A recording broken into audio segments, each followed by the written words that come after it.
actor who really brought, realness to television, playing a great character, playing a great son on the Cosby Show. Certain dots, like when I see that they put every black man in the movies in a dress at some point in their career, I be connecting them down like, wow, all these brothers gotta wear a dress. Brothers gotta wear a dress? This bombshell comes right after the reports about Malcolm's so-called tragic drowning in Costa Rica, a case the officials rushed to stamp as an accident, but now the whole story is turning ice cold with suspicion. Katt already dropped hints that this wasn't just some random slip in the water, and now Cube's backing him up loud and clear. Both of them are pointing to something that looks way more calculated, like a warning shot for anybody in Hollywood bold enough to break the unspoken rules. And if you've been paying attention over the years, you already know this playbook isn't new at all. Time and time again, we've watched powerful men in the industry who refuse to play along suddenly get locked out. Doors slam shut overnight,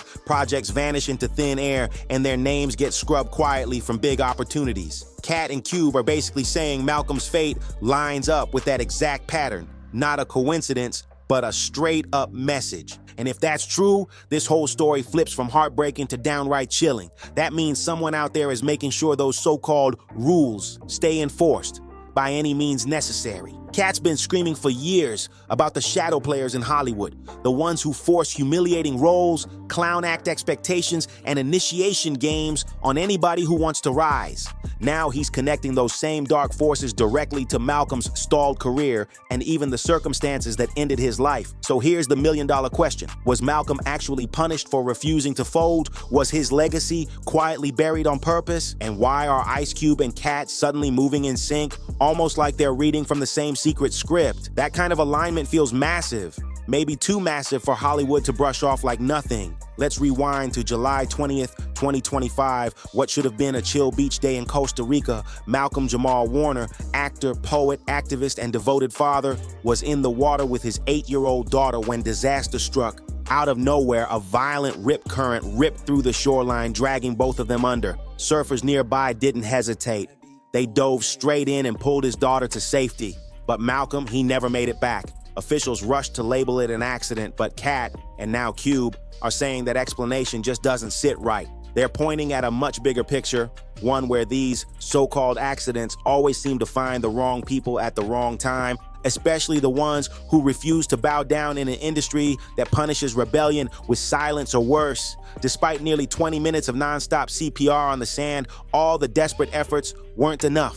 The official report stamped it as a drowning, with authorities swearing there was no sign of foul play. They brushed it off as a tragic day at a beach known for its hidden rip currents and lack of lifeguards. And hey, maybe that's all it was. Maybe just one of those cruel twists life throws without warning. But here's where the story gets murky. The part that haunts fans isn't just his passing, it's the eerie silence that surrounded him long before that day. The way the industry treated him like he was invisible. No press, no red carpet shine, no big projects carrying his name. Malcolm wasn't out here begging for clout or chasing every flashy trend, and maybe that's exactly why Hollywood started acting like he didn't exist. He wasn't about to trade his dignity for some quick headline or a sketchy role just to stay in the spotlight. Malcolm stood on something deeper, bigger than chasing fame just for the shine. And in Hollywood, that kind of backbone doesn't just make you stand out, it paints a target on your back. So when you stack up the timing, the treatment, and the cold silence he got from the machine while he was alive, you gotta ask, was this really nature's doing, or is there a hidden story nobody's telling? Malcolm wasn't the type to clown himself for a paycheck. He didn't take those humiliating roles, he didn't play into the wear the dress narrative, and he refused to let Hollywood stuff him into a box. He didn't fit their mold, and he said no more times than the power players were comfortable hearing. And that came with a heavy price. Not because he lacked talent, but because he couldn't be controlled. And in Hollywood, that's the biggest offense of all. It's the same warning Dave Chappelle gave us years ago. When you won't bend to their will, doors don't slam shut loudly, they close quietly. The phone stops ringing, the spotlight drifts away, and suddenly it's not about your skill anymore, it's about your submission. That's the silent punishment. And now, out of nowhere, the tributes are flooding in. People calling Malcolm a legend, praising his integrity, talking about his impact. But where was all that love when he actually needed it? Where were the big roles when he was grinding, fighting for authentic representation, staying true to himself? It's almost like the world waits until someone's gone to finally celebrate what they stood for when the fight's already over, and that's what's hitting people hardest right now. The realization that Malcolm was out here building something real, standing on his values, while most of the industry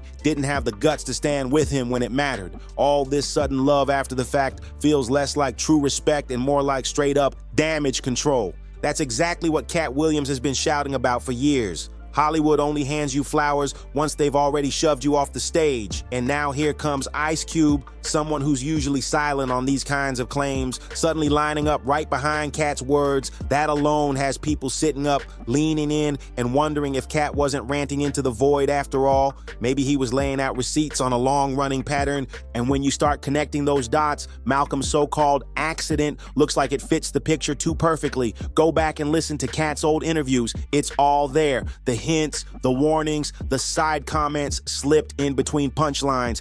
Just like Chappelle in his own way, Katt wasn't just clowning for laughs, he was putting real talk in plain sight while everyone else was too distracted to catch it. Katt's been pointing out the unspoken rules for black men in the entertainment game for years. Play along, do what they say, or you're out. Step out of line and suddenly you're branded difficult, unstable, or even crazy. The calls stop, the doors shut, and the spotlight vanishes like you never existed. And sometimes you don't just get blacklisted, you get erased altogether. Now with Cube co-signing and Malcolm's story heavy on people's minds, Katt's so-called wild claims don't sound like conspiracy anymore. They sound like a warning we should have been paying attention to years ago. And the way Katt tells it, it never starts with a big attack. It starts small, creeping in before you even realize what's happening. It's almost like a test. They hand you a role, but it always comes with a catch. Maybe you've got to throw on a dress just to get laughs, or maybe you're forced to play the loud, over-the-top sidekick so the audience laughs at you instead of with you. Katt calls it what it is: the humiliation ritual, a system built to see if you'll trade your dignity for a shot at the spotlight.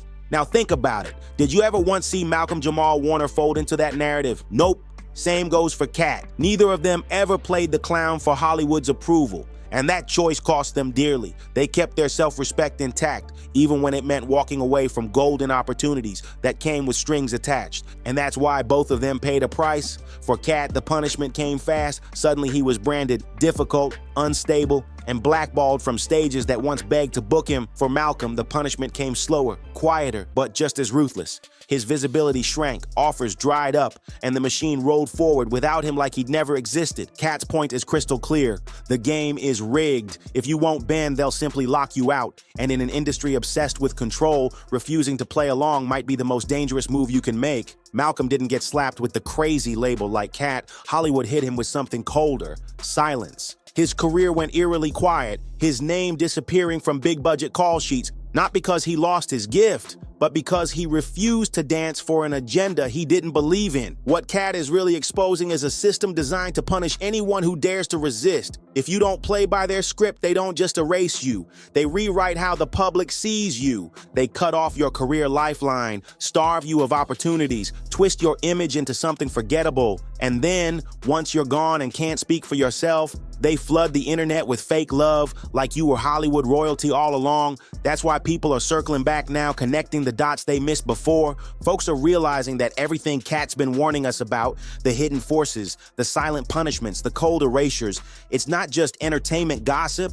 It's a blueprint, and we've been watching it unfold right in front of us in real time. And just when you think this industry couldn't get more calculated or more cold-blooded, Malcolm's story proves there are still darker layers most people won't notice until it's already too late. And then here comes Ice Cube. Cube isn't the type to constantly air out Hollywood's hidden games, but when he does speak, it lands like a hammer. This time it hits even harder because it sounds a whole lot like he's siding with Katt Williams, calling out the exact same system that turned its back on Malcolm. That's major. Cube never needed a red carpet or industry handouts to keep it real. He's one of the rare ones who always moved with integrity and leverage, the kind of artist who knows his value and refuses to let anybody cheapen it. Go back to No Vaseline and you'll see it plain as day. That track was one massive middle finger to the industry and the puppets who sold themselves out in it. He wasn't just taking shots at rivals, he was pulling the curtain back on how labels and shady managers bled black artists dry, stripped away their power, and handed them back to the public public as packaged, controlled products. And that one line, "but I'm a man and ain't nobody helping me," wasn't just rap bravado. It was Malcolm-like truth about self-respect and refusing to bow down. It was about refusing to be used as a prop in somebody else's agenda. And doesn't that sound exactly like what Katt's been preaching for years? In Hollywood, saying no doesn't make you brave in their eyes, it makes you a problem. That's why fans are starting to connect the dots now. Cube didn't even have to name drop Katt or Malcolm. The energy in his words made the connection loud and clear. Cube's no stranger to how this game treats outspoken black men who won't play the clown. He's lived it. He's watched it happen up close. And when you line that history up with how Malcolm carried himself behind the scenes, the whole picture of Hollywood starts looking shady as ever. While the machine was busy chasing empty trends and recycling the same tired stereotypes, Malcolm was building something solid with real meaning. He didn't need to scream to prove his point. He lived it every single day. His podcast, Not All Hood, his interviews, even the roles he flat out refused to take, all of it told the same story. Malcolm was not here to play their game. When he said no, it wasn't for attention or show. It was because he meant it with his whole chest. Even the title, Not All Hood, told you where his mindset was. Co-hosted with journalist Candace Kelly, the podcast clapped back hard at Hollywood's one-dimensional portrayals of black life. Malcolm wasn't about to let the mainstream keep pushing trauma, violence, and cartoonish stereotypes as the only narrative.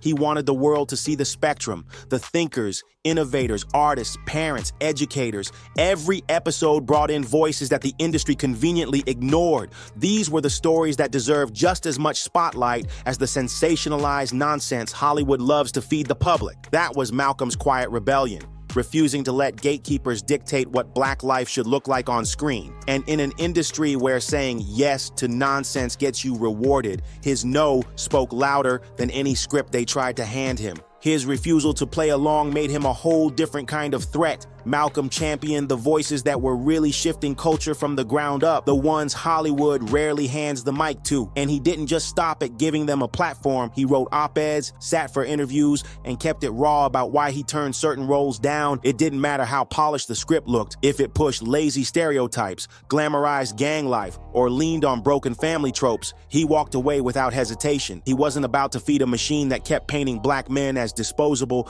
dangerous, or straight up foolish. For Malcolm, that wasn't representation at all. It was a recycled hustle dressed up as progress, and he had zero interest in fake diversity that still played into the same tired narratives. That conviction wasn't something he picked up late in life. It was in his DNA from day one. Born in 1970 and literally named after two black icons, activist Malcolm X and jazz legend Ahmad Jamal, his very name carried resistance, art, and cultural pride from the start. When he blew up as Theo Huxtable on The Cosby Show, he didn't just coast on the fame, he understood the weight of that role. The show shifted how America looked at black families on TV, and instead of letting that legacy fade, Malcolm carried it forward with intention. Every project he touched honored the same values that made Theo a cultural milestone. While other actors chased clout, Malcolm chased impact, and that made him stand out even more. But here's the kicker, he didn't stop at acting. While most young stars soaked up red carpets and flashing cameras, Malcolm was already moving like a boss behind the scenes. He directed episodes of The Cosby Show,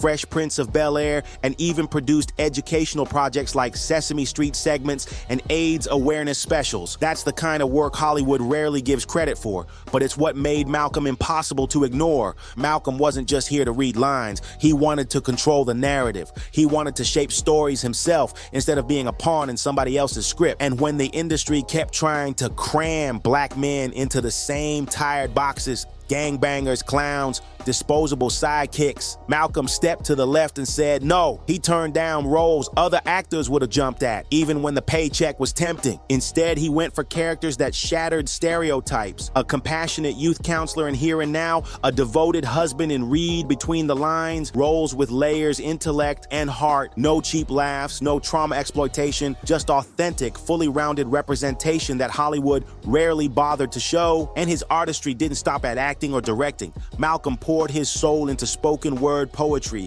even winning Grammys for projects that carried real weight. His music wasn't filler, it was substance. Storytelling that sparked conversations the mainstream avoided. For Malcolm, it was never about chasing fame. It was about making sure that when the spotlight did hit, it lit up something real, something that could shift the culture for good. He fought stereotypes on every front. Through his Not All Hood podcast, Malcolm didn't tiptoe. He went straight at the system. Each episode was about breaking out of the narrow box media tries to squeeze black people into, he handed the mic to innovators, thinkers, and artists shaping culture in real time. Not just the watered-down voices Hollywood deemed safe. So no, he didn't land endless blockbuster roles, he wasn't trending every other week, and that wasn't about talent, it was about choice. Malcolm chose intention over clout, principles over easy paychecks. He never folded, never sold out, and never swallowed his words, even when the truth cut deep and made people uncomfortable. Through every role he played, every poem he delivered, and every podcast episode he dropped, Malcolm was quietly pulling the curtain back on how deep Hollywood's control game really runs. And now, in the shadow of his passing, that truth feels sharper than ever. He wasn't just an actor, he was a quiet resistor, a cultural critic, and a living example of the very warning Katt Williams has been shouting for years. When it came to the Cosby Show, Malcolm always made it clear he wanted to carry the legacy, not the scandal. The symbolism mattered. A black family on TV that was educated, loving, layered. A show that showed kids it was okay to be soft-spoken, smart, and still unapologetically black. That kind of image was groundbreaking, and Malcolm knew it. Even as the culture shifted away from that type of storytelling, Malcolm stood his ground. He didn't just protect that image, he embodied it. He wasn't chasing viral clips or scrambling for red carpet shine. He moved with purpose, even if it meant turning down fat checks just to keep his integrity intact. That's a different level of discipline, and that's exactly why this moment cuts so deep, because like Katt, Malcolm refused to conform. Like Cube, he cut the puppet strings before they could tighten around his neck. The system didn't drag him through the mud in public. It went with a colder, quieter play, acting like he didn't exist. Year after year, project after project, the silence grew deafening until now. So the question becomes, why now? Why is Hollywood suddenly wrapping him in the legend label only after he's gone? The second Malcolm passed, it was like somebody hit a switch overnight. The same machine that barely acknowledged his work suddenly drowned the timeline in tributes. Former co-stars sharing stories, networks playing highlight reels, all of it rolling in too late. Old interviews getting clipped and recirculated like they're breaking news, think pieces dropping left and right, and networks that hadn't touched his projects in years suddenly calling him a pioneer and a voice for the culture. And that's the part that's hard to swallow. Where was all this energy when Malcolm was still alive to hear it? Where was the industry love when he was out here fighting for real representation, turning down garbage roles, and carving out a better path forward? Let's be real. Hollywood's praise always sounds the loudest when it costs them nothing. That's straight from the industry's playbook. While you're alive, moving with intention, and refusing to play the clown, they keep your name off the invite list. But the moment you're gone,